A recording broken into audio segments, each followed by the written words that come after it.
देखिए, जीवन का दूसरा नाम ही संघर्ष है। हम लोग लड़ते हैं, अपनी सुख सुविधाओं के लिए लड़ते हैं, हम लोग नौकरी के लिए लड़ते हैं, हम लोग रोजगार के लिए लड़ते हैं। तो आज हम लोग बहन बेटी की इज्जत और आबरू के लिए भी लड़ेंगे, निश्चित तौर पर लड़ेंगे। आज सवाल हमारे देश की बेटियों की इज्जत का है। आज सवाल हमारे देश की बेटियों को हैवानों से बचाने का है।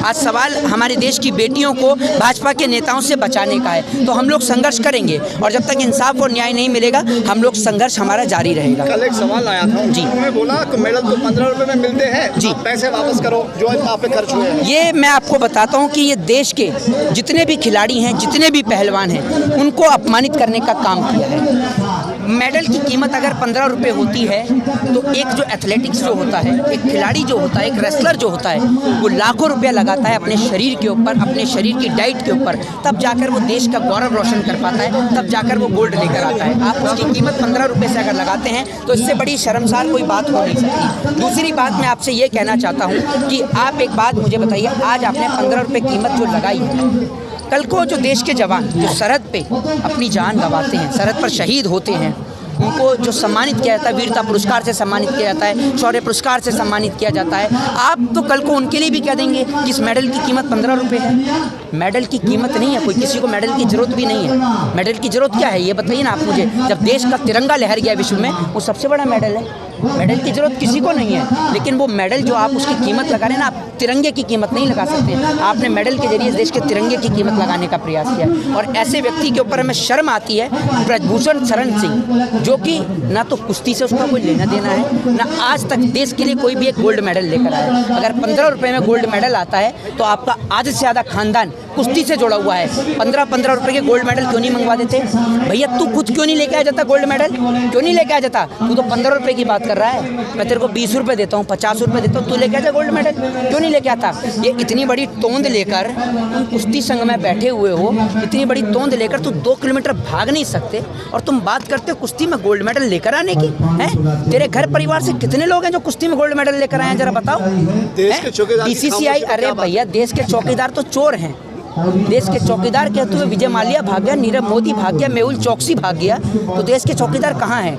देश के चौकीदार के होते हुए बेटियों के साथ बलात्कार हो गया, देश के चौकीदार के होते हुए बहन बेटियों की इज्जत और आबरू लूट गई, और आप कहते हो कि देश में चौकीदार है? ये चौकीदार नहीं, कहीं ना कहीं बिकाऊ दलाल है। चौकीदार बोल रहा है कि मैंने FIR करवा दिया, वहाँ जांच चल रही है। चौकीदार ने FIR कराई है? चौकीदार की हिम्मत है FIR कराने की? चौकीदार की अगर हिम्मत होती ना तो चौकीदार पहले अपनी पार्टी के नेता के ऊपर, जो विधानसभा में बैठकर पोर्न वीडियो देख रहा था, उसके ऊपर FIR कराता।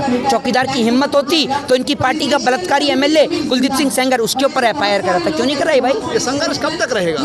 संघर्ष जब तक जारी रहेगा, जब तक बेटियों को इंसाफ नहीं मिलेगा। जिस दिन इंसाफ मिल गया, संघर्ष खत्म हो जाएगा। अगर आप इस वक्त ओवरऑल आवाज देखोगे जी, जो किसान संघ है, किसान संघ ने अपना जो जद्दोजहद की थी वो तकरीबन 7-8 महीने थी, वहाँ पक्के मकान बन गए थे, इनके पास गड्ढे भी नहीं है, कैसे चलेगा?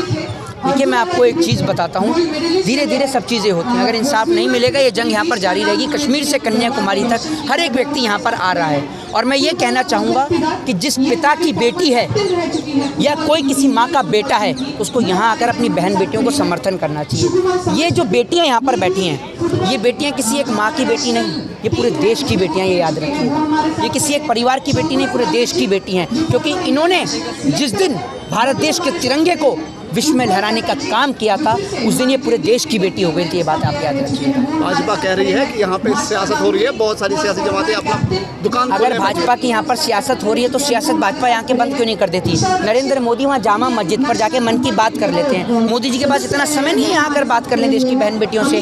अभी यहाँ पर जंतर मंतर पर, जहाँ पर आप और हम खड़े हैं, इस जंतर मंतर पर कुछ टाइम पहले डिस्को चलता था, सिलेंडर वाला डिस्को चलता था। उस सिलेंडर वाला डिस्को आजकल बंद हो गया है। 10 रुपये सिलेंडर के दाम बढ़े थे तो यहाँ पर सिलेंडर वाला डिस्को करती थी एक आंटी। आजकल वो आंटी नज़र भी नहीं आती हैं, लेकिन वो आंटी का ऐसा है, आप उनकी बेटी के ऊपर सवाल करोगे ना, अभी उनकी बेटी के ऊपर गोवा में एक बार को लेकर उनकी बेटी के ऊपर सवाल खड़े कर दिए थे। सदन में ऐसे चिल्ला रही थी, मुझे तो ऐसा लग रहा था कि कहीं गला खराब ना हो जाए इनका, इतनी तेज़ी से चिल्ला रही थी। मैंने तो सोचा, मैं तो TV पर देख रहा था, अगर मैं पास में होता तो मैं पानी का गिलास ऐसे खोल कर कह भी देता कि जी पानी पी लो, कहीं गला ना बैठ जाए आपका। इतनी तेज़ी से चिल्ला रही थी। लेकिन जब इनकी